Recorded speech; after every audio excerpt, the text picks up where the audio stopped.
Patricia. Today I am going to be showing you how I made this card here. I showed this in a recent Project Share Sunday and it went down really well, and there was an interest in seeing a tutorial for it, so that's what I'm going to do today. This is called, I believe, a quadruple fold card. It's not my original idea. I saw a picture and then just worked out how to make it, but it's really nice and very easy to do. Folds down into a 4" by 6" card, so it'd be easy to post as well. So let me show you how to do it. So the first thing I have is a piece of 12 by 6 cardstock. Now I am going to put all of the measurements on my blog, which I will link in the description box of this video to make it nice and simple for you, because then you don't have to sit there with a pen and paper scribbling numbers frantically. So everything will be on my blog, and just click the link in the description box of the video. It will take you straight there. So I'm going to use this red Christmas type card. And we're going to start off by doing some scoring. So this is the Lidl cardstock. I like it because it's really nice and strong, and for this card I wanted a nice strong base. Personally, I also like mats and layers, so I could have got away with using the Tonic card as well, which is a slightly less GSM, but I hadn't used the Lidl cardstock much lately, so I thought, well, let's use what I've got. So the score lines are really actually very simple. We're going to score at 2, we're going to score at 4, we're going to score at 6, and we're going to score at 8 inches. And that's all the scoring you need to do. Okay, so let's put that away for a sec. I'm going to be swapping my scoreboard for my trimmer, because now we're going to make some small cut lines. So this bit here, this piece here measures 4 inches, and I'm going to rotate that so it's closer to my body. Okay, it's the easiest way to describe it. So for this, I want to come in, I'm going to come in 1 inch. You could go 2 inches. It entirely depends how big you would like these bits here to be and how big this bit here you want to be. But because I did 1 inch last time and it worked, I'm going to stick at 1 inch. So I'm going to put this in the trimmer, and I'm going to move it up to the 1 inch line there, and I'm going to line it up top and bottom so I know I'm straight. And then I'm going to make some cut marks. So we are going to cut from this top score line through the middle score line and stop at this score line here. Okay, so you're going to cut from 2 to 6, 2, 4, 6. Okay, so let's do that first. So that's 2, 4, 6 and stop. Now when I did this, when I was first making the card, I did get carried away and I cut down to the 8 inch line as well. It's very easy to reinforce the back of the card and make it look like you never made a mistake. So if you do get carried away and cut too far, it's not the end of the world. Okay, so now I'm going to put this onto the 5 inch line of my trimmer. And I'm going to cut exactly the same score lines again. So that's 5 inches there. Let's just make sure it's nice and straight.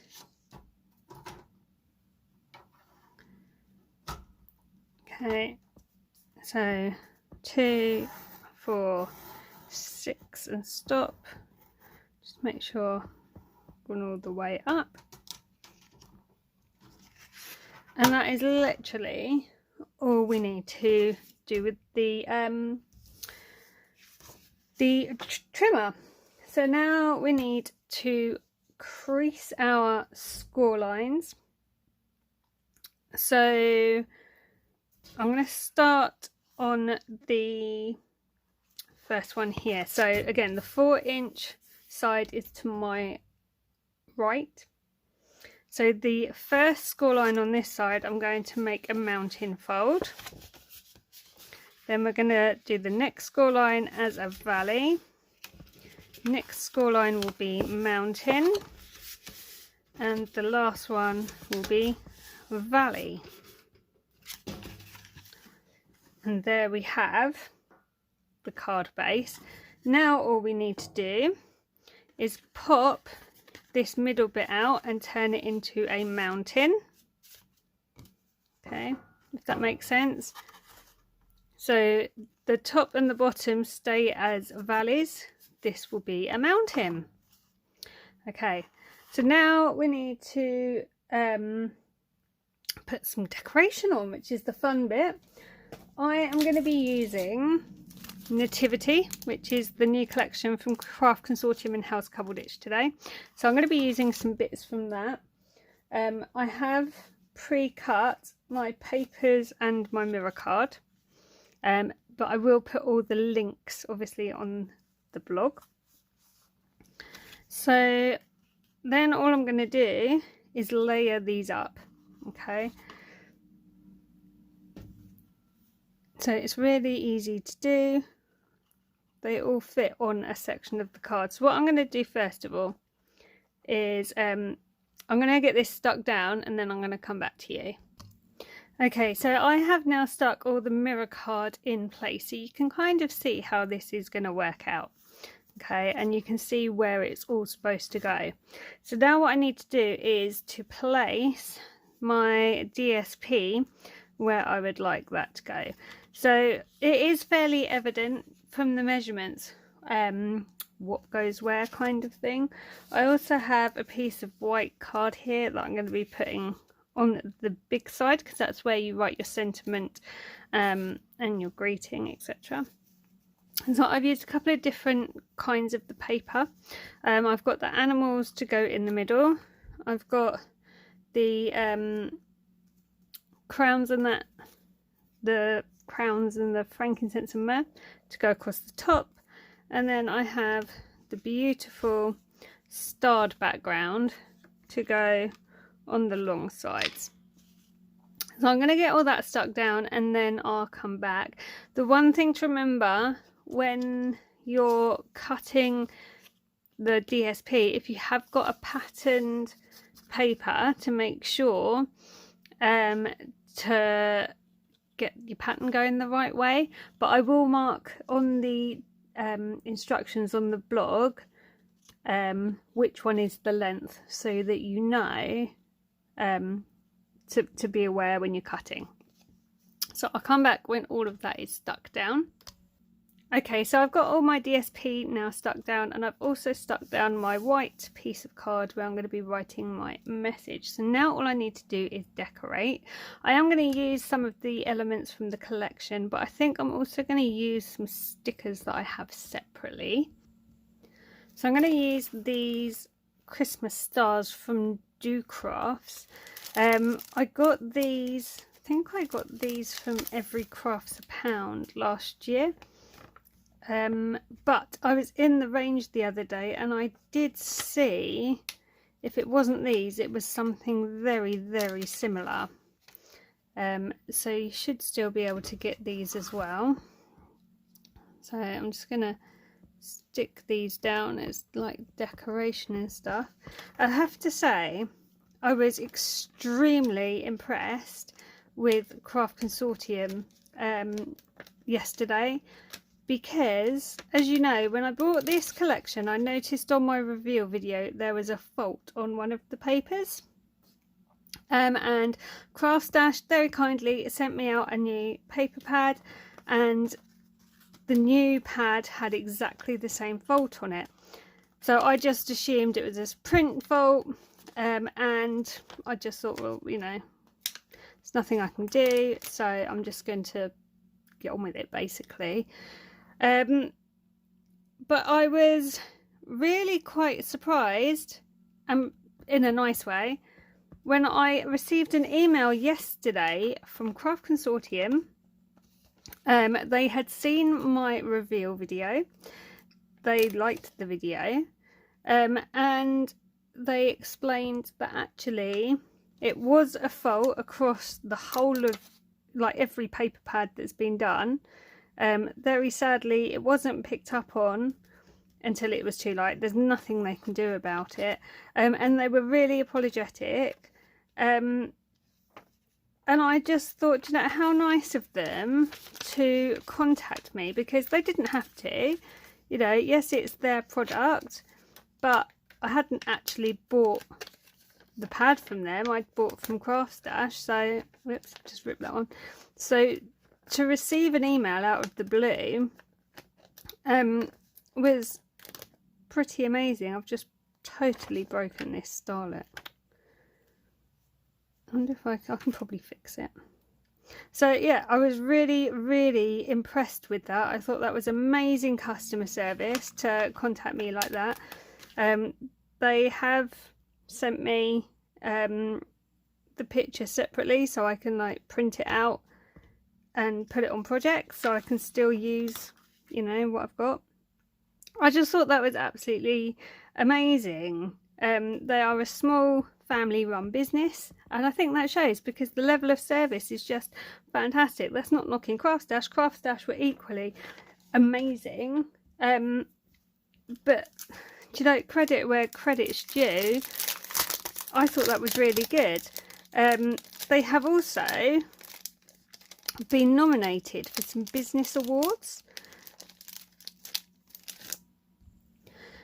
which I think is extremely well deserved, and I've certainly voted for them. So what I'm going to do is, in the description box of this video, I'm also, as well as a link to my blog, I will put a link to the business award thing, and if anybody would be kind enough to go over and vote for Craft Consortium, I know they'd appreciate it, I'd appreciate it, and I know quite a lot of you like their stuff as well, so that would be amazing. They're in 3 categories, and I think it'd be amazing if they could win, because they're such a fantastic company and they bring us such lovely paper collections. So yeah, I just thought I would mention it. Now, what am I going to put in the middle here? Just wondering about these little reindeer. They're quite cute. Yeah, let's put those in there. So I hope everyone is well and staying safe. The weather has definitely turned, hasn't it? It's no longer warm. It's definitely autumn with a vengeance. I'm hoping to do a card series for you all soon. Can't decide whether to do a just Christmas or a mixture, so if you have a preference, let me know in comments. It will probably be predominantly fun fold cards, because you know that's like what I love to do the most. But yeah, let me know what you would like to see. Okay, that actually looks really cute. Quite happy with that. So now I need to do my stamping over here. So I think I'm going to use 2 different stamp sets that came in the collection. I'm going to use Angels, because I really like that Merry Christmas sentiment, but I'm also going to use Bethlehem, because that star looks really nice stamped in yellow on the edges. So I'm going to do that, and then I will come back to you. Okay, so I've stamped the stars and I've stamped the Merry Christmas. I decided on this card I was just going to stamp the stars twice and not 3 times like I did before, but I think it looks okay. I've used Memento Tuxedo Black to do the Merry Christmas, and I've used a Paper Craft Society ink pad to do the stars because I think they look really nice in that yellow, and it kind of pulls everything together as well. So that is the finished card. It's really quick and easy to do. It's really simple and it looks really effective. I'm really pleased with how this has come out actually. I hope you like it. I hope you'll give it a try. All of the details, as I have said, will be on my blog, and that will be linked in the description box of this video. I'll also put the voting details for Craft Consortium's Business Award in the description box. If you do feel you'd like to go and vote for them, that would be absolutely amazing, and I'm sure they would really appreciate it, as would I, because I think they really deserve to win. So that is the quadruple fold card. I love it. I'm going to be making some more of these for sure, and I hope you will give it a go. So thank you very much for watching today. I hope you've enjoyed the video. I'll be back soon with more videos. Take care and I'll see you soon. Bye for now.